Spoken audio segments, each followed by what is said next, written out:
What is up, guys? So a picture of Hawk and Dove from Titans, their costumes, was just released, and I didn't actually talk about the Robin costume when that was released, so I'm going to be talking about that as well. First of all, the Hawk and Dove costumes look amazing. Just look at them. They are incredible. They look like they have this like metallic thing to them, or at least the Hawk costume does. The Dove costume has those feathers that I think look really cool. I think the Hawk costume I like a little bit more, just because of the metallic thing, and the helmet looks amazing. It's pretty incredible what they're doing with these costumes. Like, they're actually putting a lot of effort and budget into these costumes. Not to say anything bad, but the Arrowverse actually doesn't have any costumes that are as good as this. Maybe the Flash Season 4 costume, because that is a great costume. But these costumes, all three of them, Robin, Dove, Hawk, they look amazing.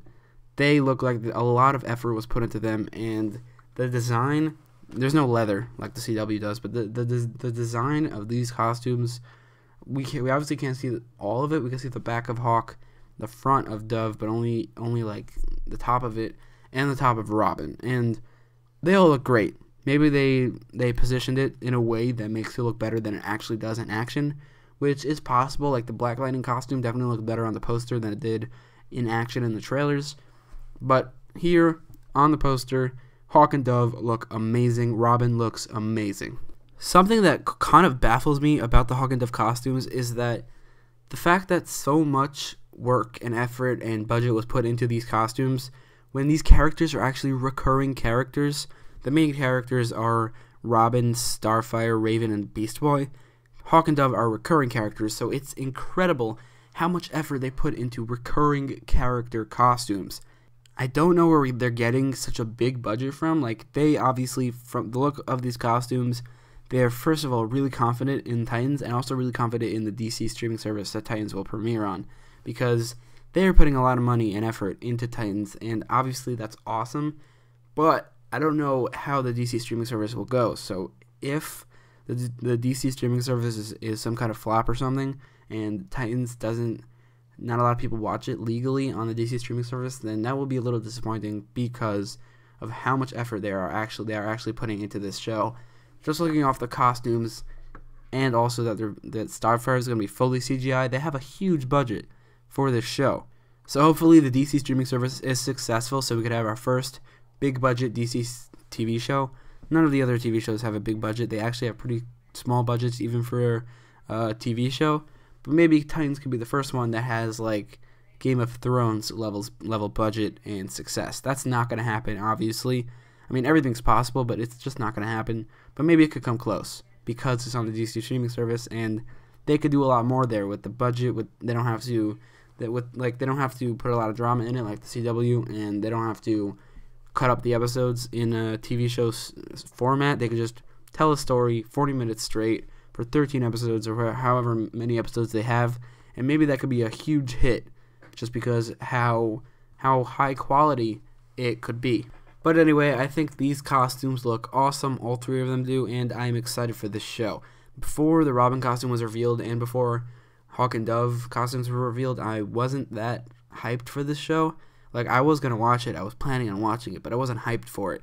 Now I am. After seeing these costumes and how high quality they look to be, maybe they staged that, like maybe they use some camera trick to make it look better, but still it looks amazing, so I'm hyped for this show.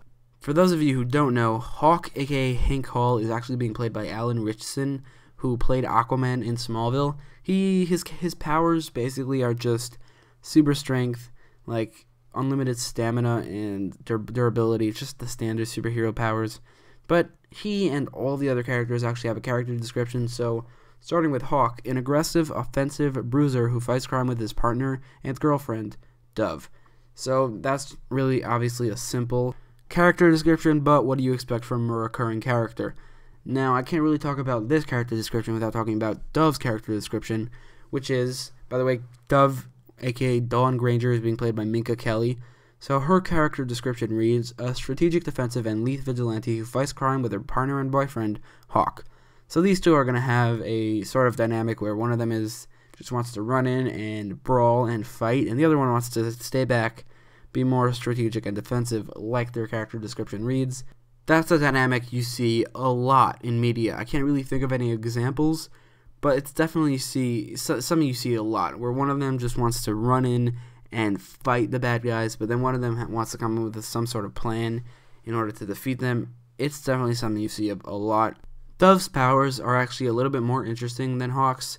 So when she's in danger, she basically has this spidey sense that she automatically says the word Dove and then transforms into Dove. Like Hawk says Hawk and he transforms into Hawk whenever he wants to, I'm pretty sure. But Dove, only when she's in danger, she turns into Dove. But she can't just say Dove and turn into Dove. She actually has to be in danger. Actually, I just read that Hawk can only transform into Hawk when there's injustice around, and one of his weaknesses is actually listed as vulnerability to lack of injustice. So when there's no injustice around, he cannot turn into Hawk, which means that he'll be annihilated by the bad guys or whatever, but then there will be injustice around. I think that's just a really funny weakness to look at, vulnerability to lack of injustice. That's gotta be one of the funniest weaknesses I've ever seen. But back to Dove's powers. She could also fly. She has superhuman agility, enhanced durability, and she could concentrate some type of magic and turn that into a beam of light, which I doubt they're going to incorporate into the show. They're probably just going to have the danger sense transformation and the flight, and probably that's it. But I think it would be really cool if she had the beam of light. That would be a really interesting power to have. As for their origin stories, it's a little bit too complicated to go into here. All you gotta know is that they're the mystical lords of chaos and order, whatever that means. You know, I'm just reading this off the DC Wiki, so I don't really know what that means. All I know is that the lords of chaos and order are somehow connected to Dr. Fate, because I did read that in a comic book somewhere. But that's really all I know about that. So let me know what you thought about these costumes in the comments down below. I thought they looked amazing, and so did the Robin costume. But let me know what you thought, and don't forget to like, share, and subscribe.